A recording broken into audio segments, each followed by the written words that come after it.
I can literally smell just how bad the leak is. So the first metal that I showed you was that tough rib panel, everyday metal. It's 85 cents. That does not include the gutters.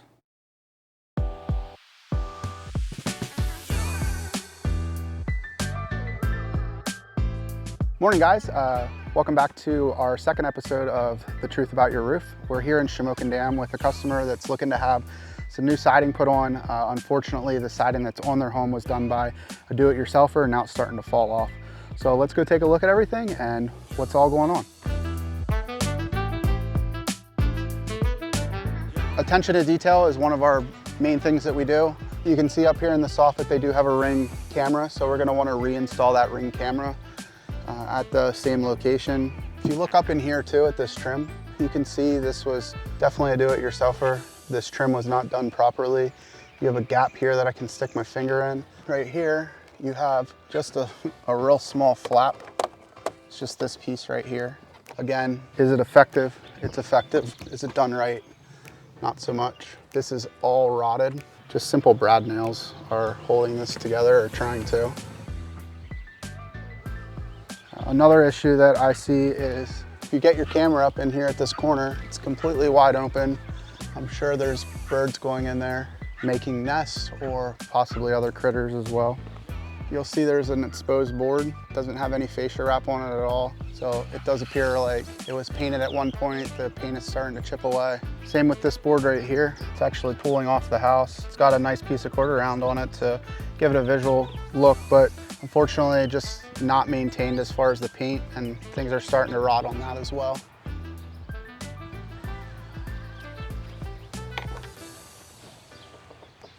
Moving to the backyard, you can see above the window here, just above the window, the siding is starting to pop loose, and then below the second window, you can see that siding has completely pulled out.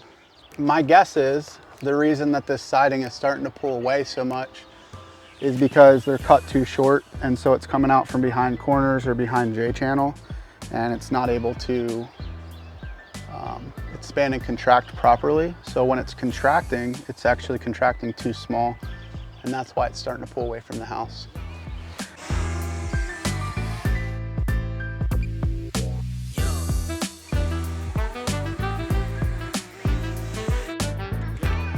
All right guys, we just finished our footage here. We have one more appointment in Williamsport today. Come see us at our next roof.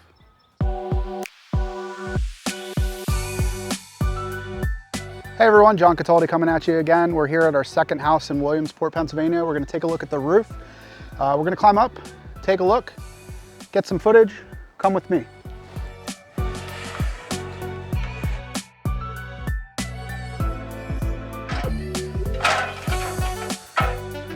Okay guys, we made it up onto the roof here. A couple of things that I've noticed right away. Number one, your capping is starting to lift up because of some nail pops. It's very windy where we're at. If you see in the distance how much open space there really is, not really many trees to stop the wind, so it's just howling up here right now. So wind's coming across and grabbing into it, probably pulling on this as you can see, and then lifting that up off the roof, and over time this nail can just come right out. Another thing that's very common that we see is contractors do one of two things. Number one, they put sealant over an exposed nail, or number two, they don't put sealant over an exposed nail, and that's where they stop. As you can see here, there was sealant on this, sealant on this, but over time, being in an area where especially the sun's just beating down on the roof all the time, it breaks away that sealant. You can see here that the nail's already rusted, so it's not protecting that nail at all. You can also see there is quite a bit of wear. Right here, we actually have a spot that has worn, and then over here on the other side, we have multiple areas where the fibers are showing completely through the roof. Right here is really, really bad. So lots of places here. Over here, this customer informed us that somebody came up here and replaced their pipe boot. And I don't like to call people liars, but clearly they did not replace the pipe boot. They just spread some tar on it. And if you work your way to this side of the pipe, you'll see that this is actually torn in multiple places. So the water's just running down here into this pipe boot, and now this tar is actually cracked down here as well. And the bad thing with doing this, water tends to sit more here because this is no longer pitched how it should have been pitched, because there's just globs and globs there. So it creates more of an area for water to sit. Again, more fibers. This roof is really, really bad with fibers, and mainly because of the wind and then just the heat pounding on it nonstop. So we want to make sure that the pitch is a legal pitch. So let's check with our pitch gauge. So we're at 3.5, which is great. Gutters are pretty empty. If this customer decides to not go with new gutters, we'll clean the gutters out. Whether they're full of leaves or just have a bunch of granules in, we'll clean them out and leave the gutters there. So we'll finish up, we'll get a couple more pictures, and we'll work our way down to the truck and get the pricing together, and then talk with the customer, and hopefully we can put a metal roof on for them. So I'm gonna show you everything with shingles and metal, and then let you make the decision based on the information I give you, okay? The ventilation, there's a lot of granules that are popping off the roof. So once you start to get some fiber, what happens is every time it rains, it absorbs that water, and then the sun pounds on your house, it boils the water inside the shingle, and it pops the granules off. So when fibers begin to happen, they usually rapidly spread throughout the roof. The backside of your roof is bad. And I think the reason for that is the wind is blowing and howling across there, pulling the granules off, fibers started to show, rain. So the first metal that I showed you was that tough rib panel, everyday metal, is 85 cents. That does not include the gutters. If you go with the Pro Appearance, which is the look-alike standing seam, $71.91. If you go with shingles, $86.73. So your gutter, well, the gutters are 3,500 bucks. Yep, they are a 6-inch gutter, so they are more money. So I can do one of two things. I can either take a check, or I can have Ivy send you an invoice over, and you can do it through the computer and just pay it that way. Doesn't matter to me, either way. No credit card, it would be an ACH transfer, so you just put your account information in.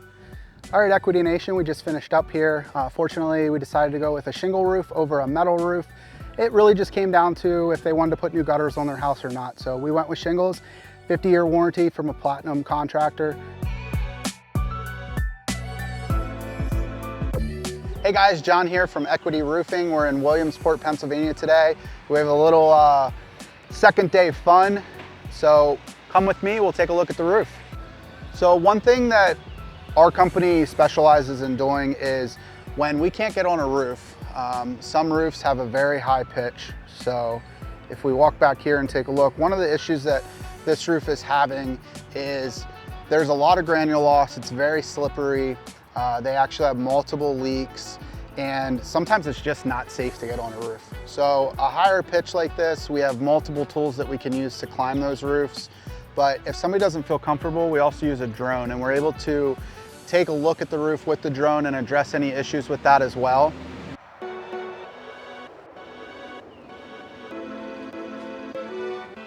If you take a look up at the soffit, Gabe, you'll see how dirty it is. So especially on the left side of that gutter, you can see how dirty it is, and then just work your way along the fascia. And a lot of people think that that means it's clogged up, but it's typically the exact opposite. What that means is you do have good airflow happening. So it's obviously dirty outside, and this is a very busy area of Williamsport. So lots of traffic, lots of dust and debris being picked up from cars going by. So as that air is sucking into the attic and then working its way out the ridge vent, obviously those soffits are then gonna get dirty. So that's a really good sign that there's proper airflow on this roof line as well.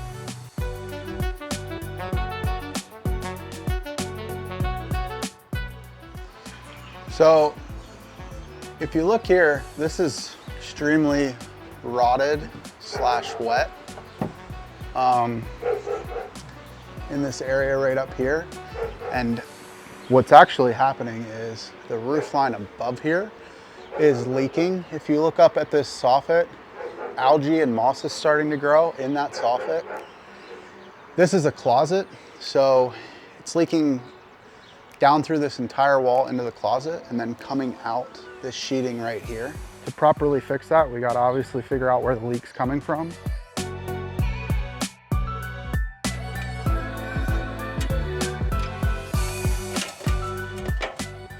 You get a picture of that? So the one thing that I'm gonna check for here We always like to check the pitch of the roof while we're on it as well. A lot of people think that if you have a smaller pitch roof, you can still put metal on it. Code requirements are still going to be a 212 pitch, whether it's metal or shingles. This roof is coming in at 2.7, 2.6. So we have enough pitch in order to do shingles or metal on it. This customer only wants to go with shingles. So we'll get some pictures here. As you can see, shingles are not sealed at all. There is ice and water here, which is a surprising find, being that it's an old 3-tab shingle like this. So one of the concerns that this customer had was that the roof is leaking here at the porch. They were obviously concerned that they couldn't see any more metal up here. So what we will do to fix that when we redo this roof is, as you can see, there are gaps here that go down behind here, and this should be covered with flashing.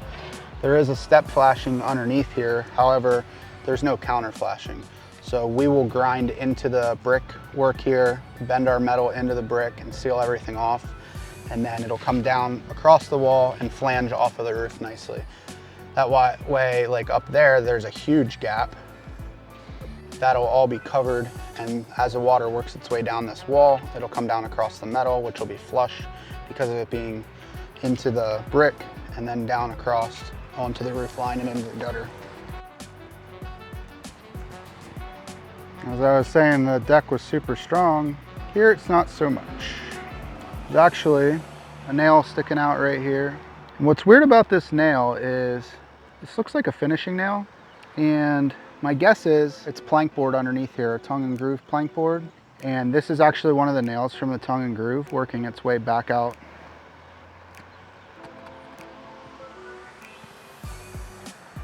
So this is completely rusted. You can't tell which end is which on this nail. And ironically, right here is super, super soft. As you can see as well, if you zoom in on these shingle tabs, you'll see there's like all these little holes that you see. They're not actually holes, but they call it pitting. And what pitting is a lack of ventilation on your roof, and it heats up on the inside and the outside. And it basically cooks the shingle in between, so you have your heat coming down from below and your heat coming down from on top, and it's heating that and baking that shingle. So over time, as it gets hot, those granules then start to pop off, and it creates this pitting effect. That's going to continue to happen if the ventilation issue is not addressed. Seeing that makes me believe this whole roof is going to need new sheathing. This is not ideal.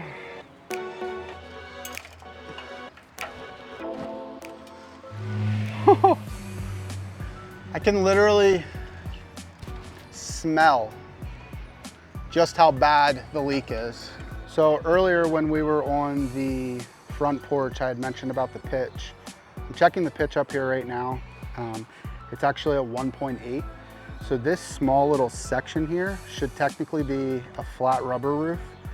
Part of the reason that this deck rotted out is because water is sitting on it, and then it has nowhere to go. It's just too small of a pitch. One thing that does concern me on this chimney is the actual condition of the mortar.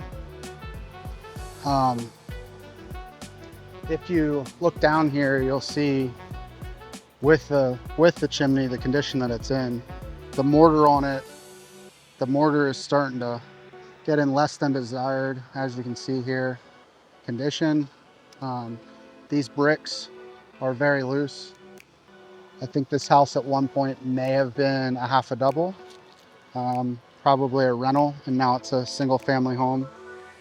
I know you can't really see it, but just me standing here, the granules are literally falling down with my feet.